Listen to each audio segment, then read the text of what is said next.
This morning, I pulled a tiny monitoring pin from my tooth. Now, my wife is gone.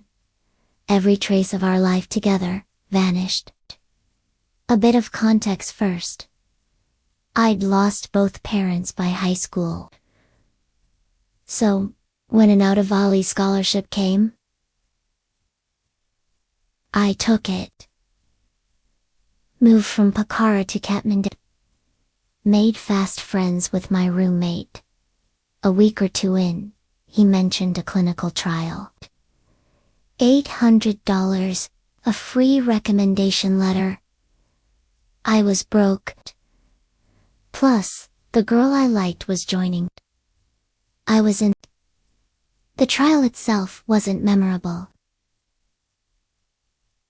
The highlight was meeting Angela. She was part of it too. We spent hours in the waiting room, sharing stories, growing close. My only other memory, sitting for 2 or 3 hours weekly. A gray room.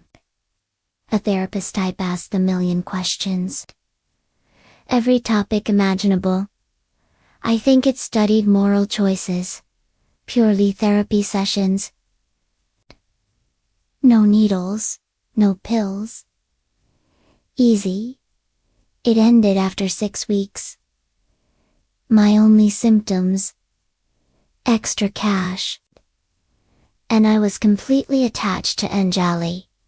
Nothing remarkable happened after the trial. I used my small fortune. Bought Anjali a ring. A beautiful white dress. The real story begins 3 weeks ago. Late May, a Friday. I had an accident on my way home. T-boned at an intersection. My car needed repairs. I was fine, just whiplash. The poor bastard who hit me wasn't wearing his seatbelt. Broke the windscreen with his face. I saw the ambulance take him. In a body bag. This is where you'll think I'm crazy. Please, stick with me. I'm not. 3 weeks later. Second Friday in June. I'm driving home. In the beat-up sedan insurance gave me. Still on edge from the accident. I watch the road closely. I reach the intersection. The same poor dude. Speeding towards me. In the same car he died in. 3 weeks ago? Hallucination, maybe. It felt real. Just as real as anything. Other drivers honked. Reacted to him. He was going too fast. My radio tuned out. A voice spoke. I know how this sounds. The radio said, you don't have to make the same choice. I don't know if I obeyed. Or if it was instinct. I braked. Hardy sped past me. His eyes met mine. Just for a second. It was him. His car. I don't know. He was out of sight. The radio returned to normal. I drove home. Shaken. How could I explain this to Angela? I didn't. I wouldn't be posting if that was all. Skip the boring parts. Fast forward to this morning. My tooth had been bothering me for weeks. The pain was initially my whole jaw. I blamed the whiplash. Google said it could cause jaw pain. But then the pain localized. A specific tooth. I'd been taking painkillers. Using Anjali's microwave heating pad, holding it to my jaw. This morning, I'd had enough. I knew I shouldn't touch my teeth. Makes me feel dumb now. I went to the bathroom mirror. 8:30 a.m. Washed my hands. Got to work. It felt foreign. Like a toothpick. Or floss. Wedged inside my tooth. 4 or 5 minutes of yanking. Scraping. Something cold hit my tongue. I spat it into my hand. Immediately confused. 34 years on this planet. Not often I find something new. It looked like a pin, but it wasn't. I needed to inspect this tiny inhabitant. I took photos with my phone to see details my eyes couldn't. It resembled a pin. The part inside my tooth, no thicker than a staple, no longer than an eyelash, a tiny round base. To keep it in place, enamel residue clung to the base, some kind of adhesive. Inside the base, the only clue, NOS, engraved in tiny letters. I googled, NOS, tooth pin. NOS. Nothing. Then, NOS dental implant. The AI overview said,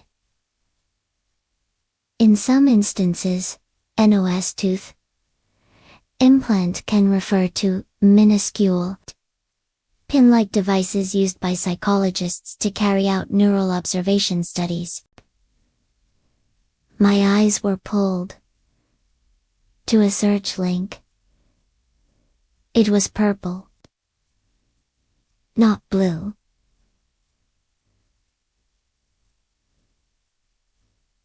My browser had accessed it, but I'd never seen it.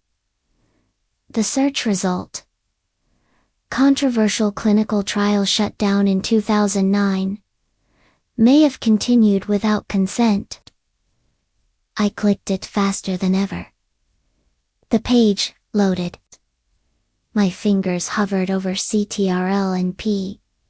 I needed a hard copy. My paranoia escalated. It felt important. It loaded. My eyes jumped. Disturbing keywords. Then, aligned. ... And even though the study was shut down due to the concerns surrounding ethical standards, evidence has come to light that suggests that a good number of the participants from the 2009 study are completely unaware that the clinical trial never came to a close. My brain rattled.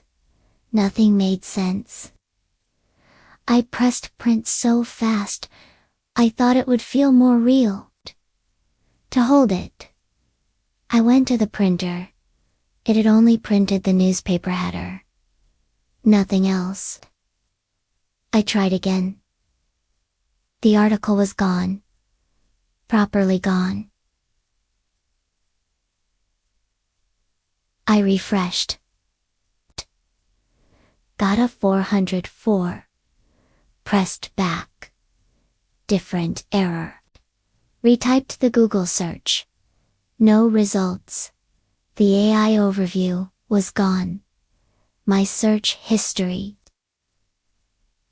intact? Except for the tooth searches.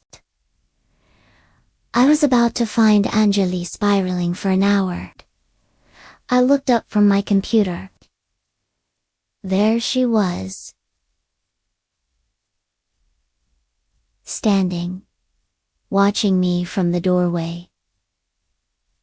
Arjun. The sing-song bounce in her voice. Her signature hyper-energized sway. All gone. She looked like Anjali. But she felt different. The thought dropped from my head. Hey babe. You seem off this morning. Everything all right? What followed sounded like her. The intonation was off, but it was Lara's voice. Arjun, you look aghast. Can I get you anything? Her voice was flat, like a subpar actor. I couldn't concentrate. Anjali, I'm not sure what's going on. My tooth. She cut me off.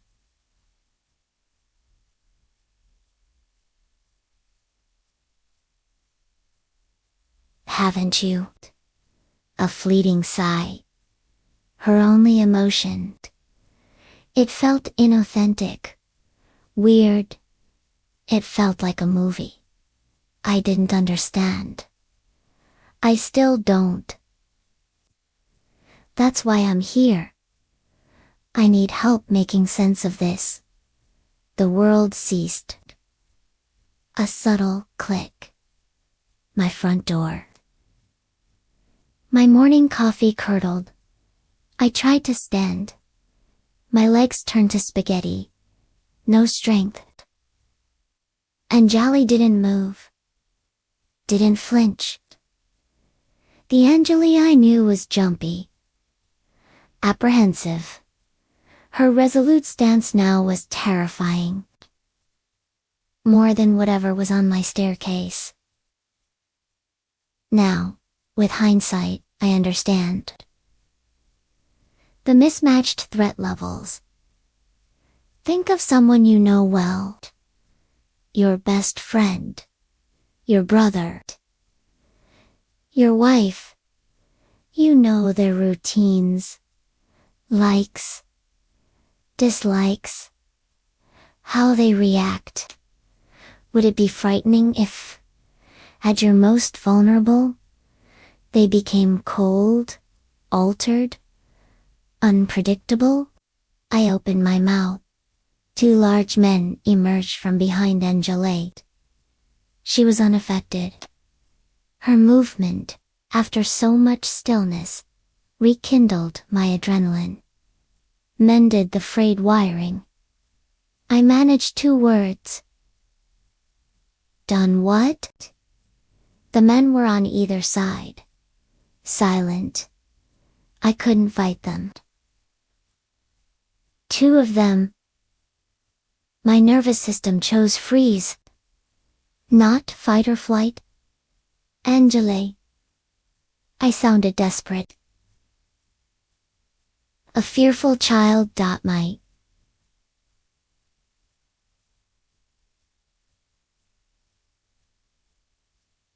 My panic made no impact. This wasn't the Anjali who took 2 weeks off after my accident. So sympathetic, so compassionate, refused to leave my side. Worried I'd need her. This Anjali was not that Anjali. Not my Anjali. My arms were restrained. One man. The other retrieved something from his jacket. All peripheral. My gaze locked on Anjali. I've done what? An intense piercing. My upper thigh, followed by a disconnected warmth. My spaghetti muscles, a toxic sludge. My vision betrayed me. I focused on Anjali's face. Every ounce of energy. Oh, Arjun. Anjali echoed the performative sigh. You've pulled the pin, haven't you? That's the last thing I remembered. I woke up. In my bed. Around 10:30 p.m. No Anjali. No men. No pin. All gone. I spent 3 hours tearing my house apart. For any scrap of Anjali. Nothing. We've lived here 9 years. Nothing. My phone is wrong. It's my phone. But no trace of Anjali. No photos. No Anjali. Not only that, no anyone. My contacts. Barber, restaurants, old work contacts. No people. No friends. No Anjali. My memory is a jigsaw. Second hand. Missing pieces. Never a chance to make it whole. I don't know what to do. I'm stuck on one thought. If I could redo one thing, I would never have pulled the pin.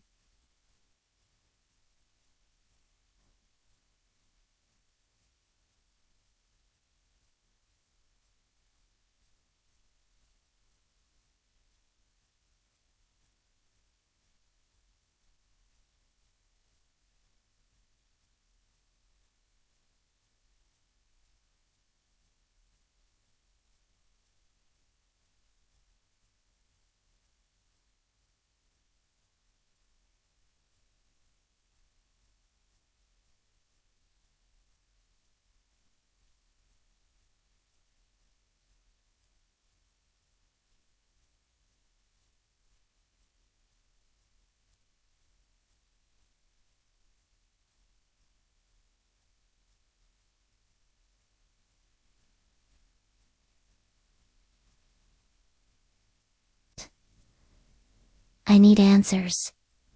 Information about Anos. About the trial. Similar trials. Please reach out. I need to remember.